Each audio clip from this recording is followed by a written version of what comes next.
Welcome back to Open Window Politics. Today we're going to be doing a prediction for the 2026 U.S. Senate elections. So as you can see, we start just with the safe states characterized, brings us to 43 to 47, with Republicans, of course, in the lead with 47.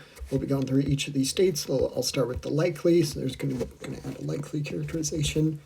So I'll start with the likely seats for the Democrats. I think there is probably going to be one in the state of Minnesota. So that is going to be one election, one seat, brings us to 44 to 47.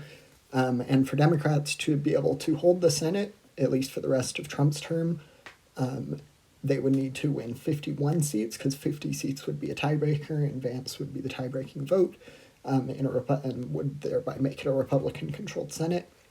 So Democrats are facing an uphill battle. Republicans definitely are in a good position. There's going to be a couple likely red states, too, that get them pretty close to over the edge. So as far as likely red states go, weirdly enough, Nebraska, I'm going to put that into the likely red. There is an independent there, Dan Osborne, that's running, and he performed quite a bit better than Harris in the state in 2024. So he got it to be more of a close race, but ultimately did lose. And I predict that he would get close-ish again. This time around, he might do better, just since now is a better environment for Democrats.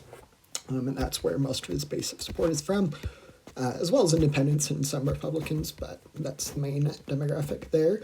And then Texas, I'm going to also put that into the likely Republican column.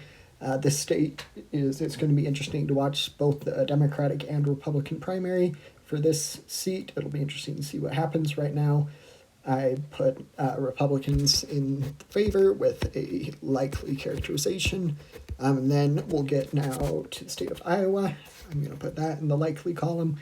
This state used to be somewhat of a swing state. Obama was able to win it, and the state, as of recently, has fairly consistently voted in the Republican column.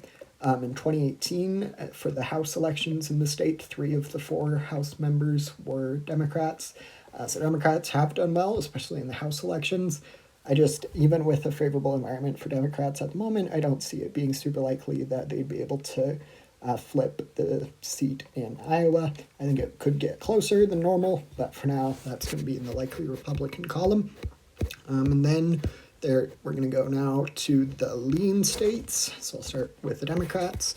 If I remember correctly, there's going to be one lean state, so that is going to be the state of New Hampshire in the Democratic Party's column. So unless something crazy happens, that seat will most likely end up in the Democratic Party's column. So that is going to be one more seat for the Democrats.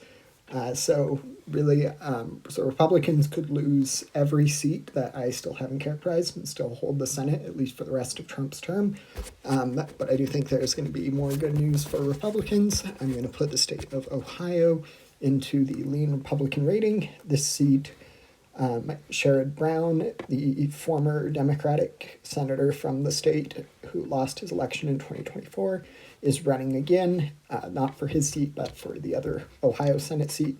And that's who Democrats put forward, and I think he could narrow up the race, but ultimately I think it would end up in the Republicans' party's column.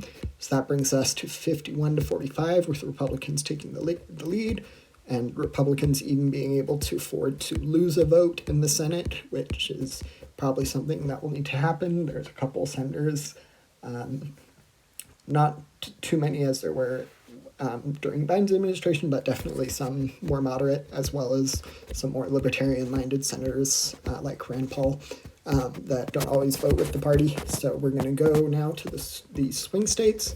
So I'm going to add a tilt characterization. These swing states are going to really be the ones, well, they aren't going to be the ones that determine Senate control, but they are going to be the ones that control the margin of victory for Republicans. So we're going to start out in Georgia. As far as Georgia goes, this is Jon Ossoff's seat. I predict that he would probably do pretty well in his election bid. In 2025, we saw Democrats perform quite well in the state of Georgia. They were able to win some elections on the state level, so Democrats proved they stand a fighting chance in Georgia. And then I very rarely do this, but I'm going to put the state of North Carolina in the Democratic Party's column as well.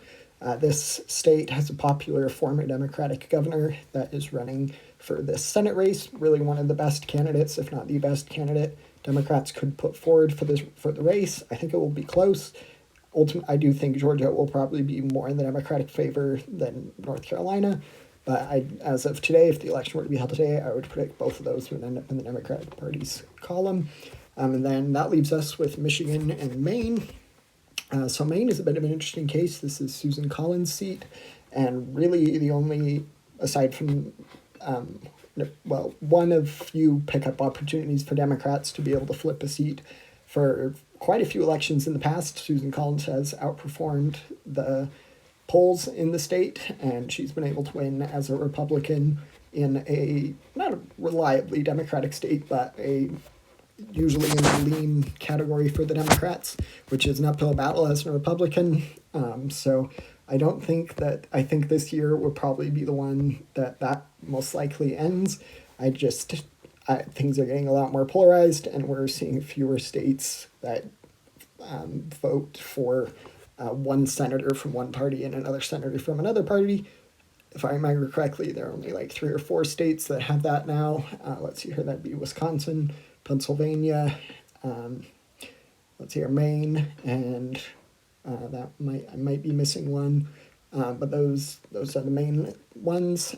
So right now I'm going to put the state of Maine into the tilt Democratic column, and that leaves us with Michigan. So Michigan, I feel fairly comfortable putting that in the tilt column also for the Democrats. So that brings us to 51 seats for the Republicans, to 49 for the Democrats.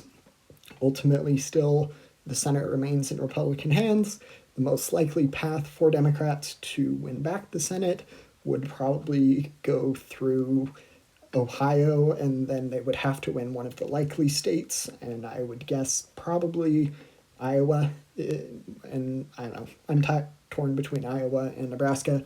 Ultimately, I don't think Democrats will win either of those seats, but that would be what they would have to do to overcome this 51 to 49 seat majority for the Republicans. Feel free to like and subscribe, and